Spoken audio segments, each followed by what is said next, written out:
The time is 8:45 p.m. This is the Sri Lanka Broadcasting Corporation. Here is the news edited by Nishant Tushara and read by Tilani Piris. The headlines. The 11 newly appointed ambassadors and six high commissioners handed over their credentials to the President. The government says that the possibility of providing solutions to the tax issues affecting small and medium enterprises will be examined. The All Ceylon Three-Wheeler Drivers Association says that there will be no increase in fares. The health officials say the public should be more careful to prevent non-communicable diseases. The ASPI crosses 9,000 points for the first time in over 3 months. And on international news, the construction work of the MRT Line 1 in Bangladesh's capital inaugurated. And on sports news, cricket, Susantika Jayasinghe has been appointed by Sri Lanka Cricket to promote women's cricket. The 11 newly appointed ambassadors and 6 high commissioners were handed over their credentials to President Ranil Wickremesinghe at the Kandy Presidential Palace. The ambassadors appointed for Ivory Coast, Uruguay, Mongolia, Serbia, Sudan, Armenia, North Macedonia, Slovakia, the Czech Republic, Sweden and Ecuador. The High Commissioners for Jamaica, Tanzania, Malawi, Canada and Malaysia handed over the credentials. The ceremony to welcome the new ambassadors and High Commissioners was organized at the Kandy Presidential Palace. The State Minister Ranjit Sembalapitiya says that the possibility of providing solutions to the taxi issues affecting The State Minister Ranjit Sembalapitiya says that the possibility of providing solutions to the tax issues affecting small and medium enterprises will be examined, and in addition, the State Minister stated that he hopes to make mid-term changes in taxes that may be harmful to the existence of those businesses. He expressed these views in a discussion held today at the Ministry of Finance with a group of representatives of the Chamber of Commerce. The All Ceylon Three-Wheelers Drivers Association says that despite the increase in fuel prices, there will be no increase in three-wheeler fares. Its chairman, Mr. Lalit Dharmasekara, told the SLBC that he will not give his approval to the proposal related to raising the fees. He further mentioned that even though professional three-wheelers are suffering at the moment, they are ready to bear it for the people. This news broadcast comes to you from the Sri Lanka Broadcasting Corporation. The public should be more careful to prevent non-communicable diseases. Community Health Registrar, Non-Communicable Diseases Unit of the Ministry of Health, Dr. Danujaka Abegunathilaka says that one should get used to good health. Smoking, drinking alcohol, an unhealthy diet and lack of regular exercise are major factors in non-communicable diseases. He says that air pollution also causes it. The all-share price index of the Colombo Stock Exchange gained 72.37 points, 0.81%, to close at 9,022.38 points at the end of trading today. This is the first time that the ASPI closed trading at above the 9,000 points mark since October 14, 2022. Meanwhile, the S&P SL20 gained 13.22 points to close at 2,812 points. This is an increase of 0.47%. The total market turnover today was over 1.8 billion rupees, while over 67 million shares have been traded within the day. That ends local news for now. The main news story is brought to you by Siddhalepa Vedamahatmya. According to the President's Media Division, a total of 109 acres of land in the north, which was under the custody of security forces, will be released tomorrow ahead of the 75th National Independence Day. These pieces of land are slated to be distributed among 197 families. The decision has been taken on the directives of President Ranil Wickremesinghe, who has pledged to release these lands prior to the country's 75th independence anniversary. The President's Media Division states that the owners of these lands will be identified through a transparent procedure. That was the main news story. The main news story was brought to you by Siddhalepa Vedamahatmya. And on Watch Light tonight, the Centre for Human Rights Studies, affiliated with the Faculty of Law of the University of Colombo, is going to start new courses this year. Accordingly, postgraduate diploma courses and certificate courses are to be started. At the end of the course, a recognized certificate issued by the University of Colombo will be awarded. Further information can be obtained from the telephone numbers 0112-500-879 or 0112-250-3017. That came to you in Watchlight. Coming up, world news and the headlines first. The construction work of the MRT Line 1 in Bangladesh's capital inaugurated. The EU officials warn Ukraine that there are no shortcuts on joining them. China's agricultural imports from Zimbabwe surpass $600 million in 2022. The Bangladeshi Prime Minister Sheikh Hasina Thursday inaugurated the construction work of the 31.24-kilometer mass rapid transit line 1 of MRT line 1. The metro rail line starts from Dhaka's Hazrat Shah Jalal International Airport and ends at Dhaka Central Kamalapur railway station via New Purbajal township on the outskirts of Dhaka. Bangladeshi Road Transport and Highway Division Secretary ABM Amin Ullah Nouri said the construction work is expected to be completed by 2026.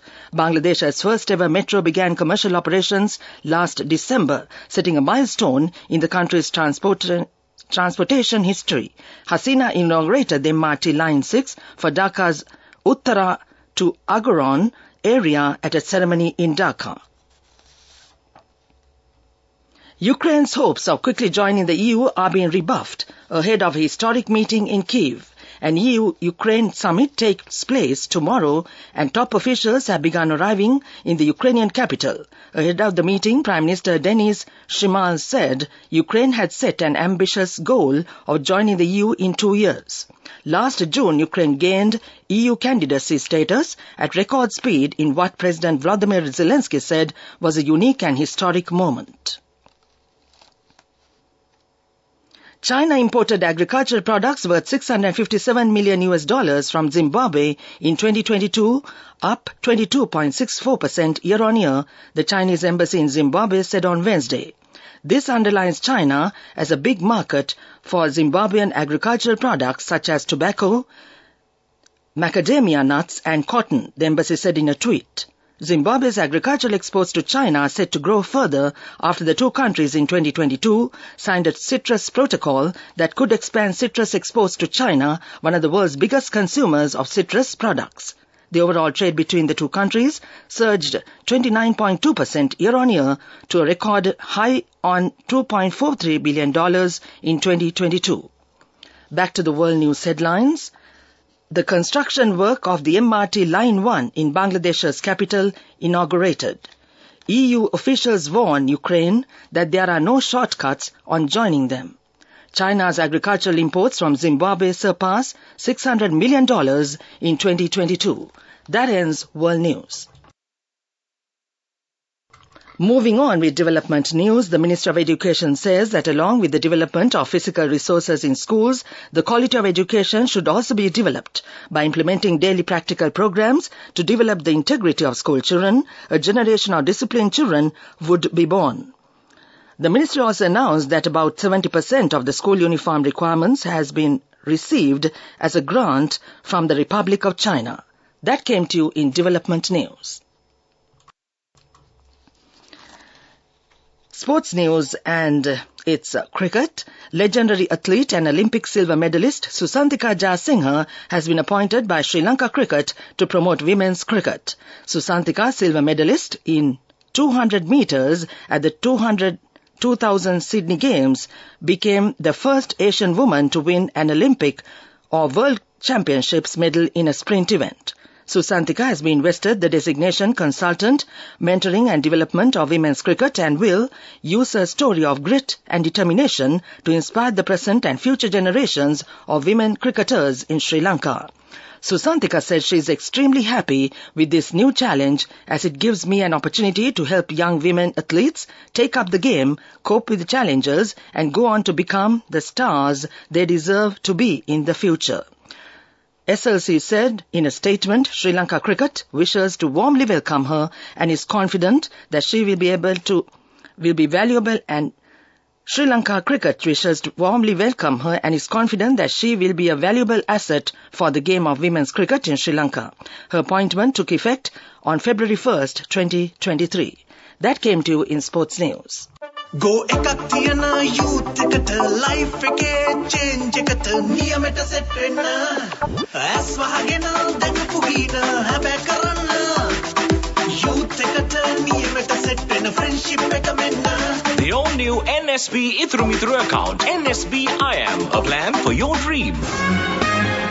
Business News, sponsored by National Savings Bank, the safest place for your money.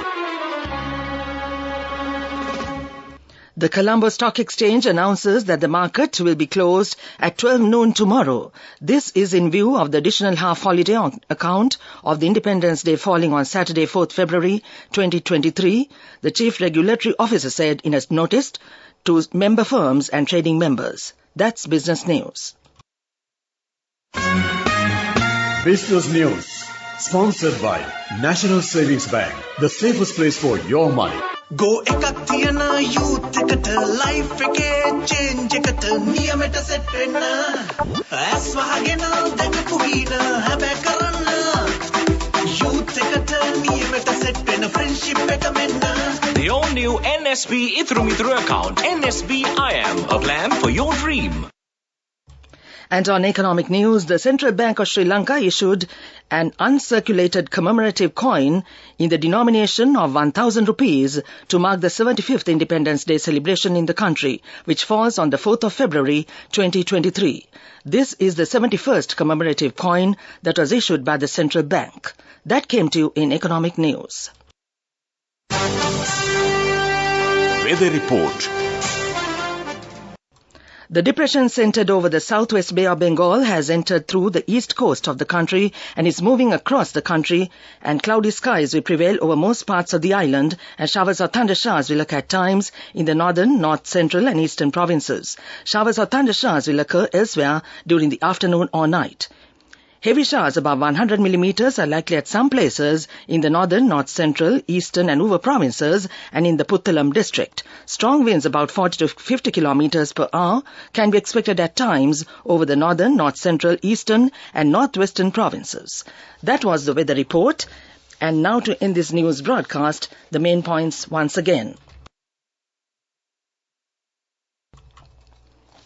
The 11 newly appointed ambassadors and 6 high commissioners handed over the credentials to the President. The government says that the possibility of providing solutions to the tax issues affecting small and medium enterprises will be examined. The All Ceylon Three-Wheeler Drivers Association says there will be no increase in fares. The health officials say the public should be more careful to prevent non-communicable diseases. The ASPI crosses 9,000 points for the first time in over 3 months. And on international news, the construction work of the MRT Line 1 in Bangladesh's capital inaugurated. And on sports news, cricket, Susantika Jayasinghe has been appointed by Sri Lanka Cricket to promote women's cricket. That ends this news broadcast.